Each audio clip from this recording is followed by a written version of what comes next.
datorkizu, gastronomirako zaletasun hau? Etxetik. Etxetik? Azkenean aitak, azkenean gazte-gaztetatik pixkat mundu horretan murgilduta ibili zen. Eta azkenean nik esan dezaket jaiotzetik nire etxean gastronomia eta sukaldaritza beti bueltaka egonda. Gehiago etxetik kanpo etxean baino, beti esaten dugu gero etxean kozinatzen zuen amazalen. Baina azkenean aita mundu horretan murgilduta, gainera euskal gastronomia oraindik hain intzutzetxua etzen garai haietan, handik eta ona ibiltzen zenez, gu berarekin joeten ginen, jatetxez jatetxe, paseoan, eta azkenean txikitatik barruan ez eraman dudan zerbait da, ez? Berak beti anekdota kontatzen du nola jatetxera jonda nik beti kokotxak eta azpizuna eskatzen dituen. Orduan mokofin ez jaio nintzen. Hori izan behar nun? Ez dezu ezer gaudu? Ez, ondo, gustuak.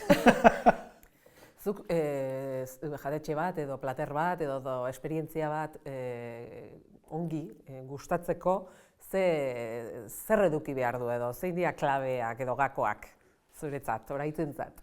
Zena galdera zaila hori. Hemen ez gaudetan errexirako. Bai, niri gustatzen zait batez ere zerbait kontatzen duten lekuak bisitatzea. Esan, eta azkenean plateretik haratago doan esperientzia bat eskaintzen dizun hori, ez?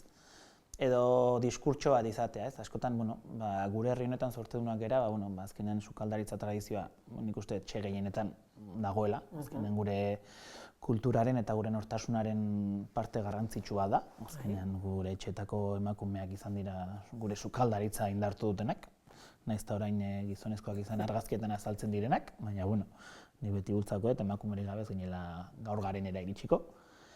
Eta beti gustatzen zait, bai edo etxeak edo bai familiaren lekukotza hartzea alde batetik, baina gero bai platerean dagoen horrek zerbait kontatzea.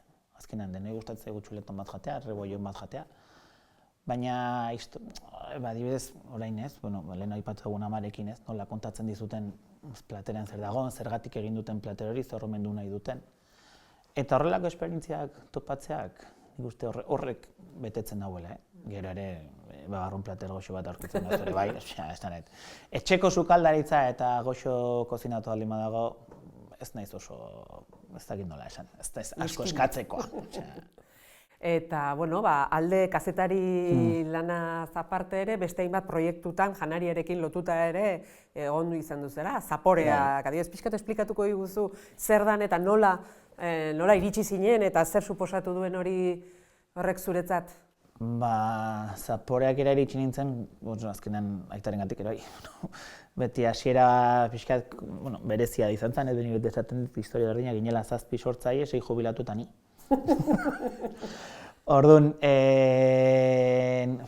azaldu diguzu zer dan zaporeak edo? Zaporeak proiektua labur azkenean kontatuta, zaporeak proiektuak azkenean egiten duena da Grezian dauden pertsona errefuxiatuei otordu duin bat banatu, ez? Azkenean egoera zaurgarrian daude pertsona horiek guztiak, errefuxiatu zelaietan ez diete elukadura edo elikagai on bat ematen, eta orduan, guk 2016an nolabait pertsona errefuxiatuen krisiak eztanda egin zuenean, guk irudiak ikusita, esan genuen, zer egin dezakegu laguntzeko, eta esan genuen guk bakarrik kozinatzen dakigu, ez dakigu beste zer egiten, eta furgoneta hartu, sokalde bat montatuan, eta antxe 7-8 bidean da. Eta azkenean, gaur egun lehengoan esan ziaten 2009 ordu ematen direla egunean, ez?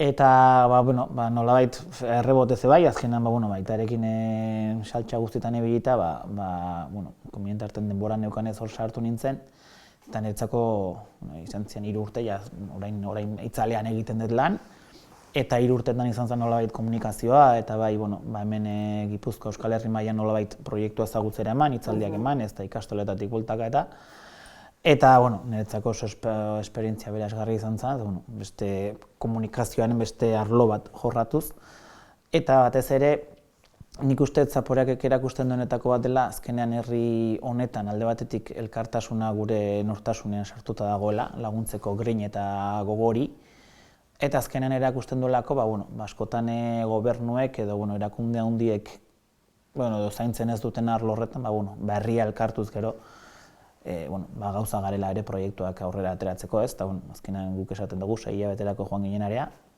eta bizirauten, 8 urte, eta esatik dut orain inoizko otordu kopuru handien ematen ari dira Lesbosen, beraz, bueno.